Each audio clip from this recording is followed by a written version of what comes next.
నమస్తే, welcome to పూరా local. నేను మీ సంపత్ కుమార్.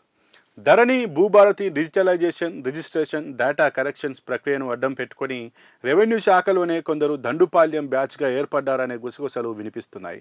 కొందరు ఉన్నతాధికారుల సహకారంతో గ్రూపులుగా ఏర్పడి సెటిల్మెంట్లు, దందాలు నడిపారన్న ఆరోపణలు వస్తున్నాయి. పోర్టళ్లలోని లొసుగులను ఆధారంగా చేసుకుని ఇల్లీగల్ లాగిన్ల ద్వారా వేల ఎకరాల క్లాసిఫికేషన్ హక్కులను మార్చేసినట్టు ఫోరెన్సిక్ ఆడిట్ ద్వారా వెలుగులోకి వచ్చినట్టు తెలుస్తోంది. అర్ధరాత్రి సెటిల్మెంట్లు, రిజిస్ట్రేషన్లు చోటు చేసుకున్నాయని ప్రభుత్వం కూడా గుర్తించింది. ఇప్పటికే రంగారెడ్డి, సిరిసిల్ల జిల్లాలో పూర్తయిన ఆడిట్లలోనే వేలాదిగా అక్రమాలు ఉంటే మిగతా 31 జిల్లాల్లో పూర్తయితే మరిన్ని అక్రమాలు వెలుగులోకి వస్తాయేమోనని చర్చ జరుగుతోంది. ఈ నేపథ్యంలో ప్రభుత్వం కుకునూరుపల్లి తహసీల్దార్ను సస్పెండ్ చేసింది. సుమారు 60 వరకు అసైన్డ్ ల్యాండ్స్ను పట్టాలుగా మార్చారనే ఆరోపణలు అధికారులపై ఉన్నట్టు తెలుస్తోంది. కాగా మిగతా అధికారులపై ఎలాంటి చర్యలు తీసుకోకపోవడం చర్చనీయాంశంగా మారింది. ప్రతిపక్షాలు కూడా సోషల్ మీడియా వేదికగా ఇలాంటి ప్రశ్నలే సంధిస్తుండడం గమనార్హం. పూర్తిస్థాయి ఫోరెన్సిక్ ఆడిట్ రిపోర్ట్ బయటపడితేనే ఎవరెవరి లాగిన్ల ద్వారా అక్రమాలు చోటు చేసుకున్నాయో వెలుగులోకి వచ్చే అవకాశం ఉంది.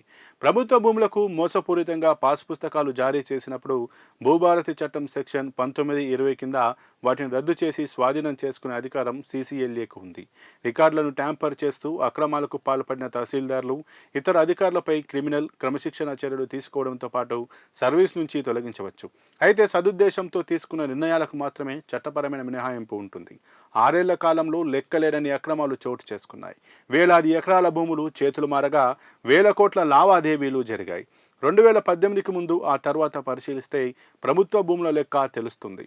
ప్రధానంగా రంగారెడ్డి, మేడ్చల్, సంగారెడ్డి, భువనగిరి, వికారాబాద్ జిల్లాల డేటా తీసుకుంటే ఏ స్థాయిలో అక్రమాలు జరిగాయో తెలిసిపోతుంది.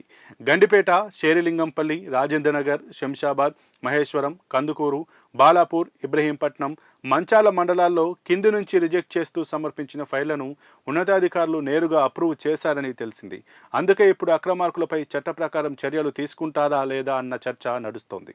ధరణితో పాటు భూభారతిలోనూ ఇల్లీగల్ ట్రాన్సాక్షన్స్, డేటా కరెక్షన్స్ చోటు చేసుకున్నట్టు ప్రభుత్వం ప్రకటించింది.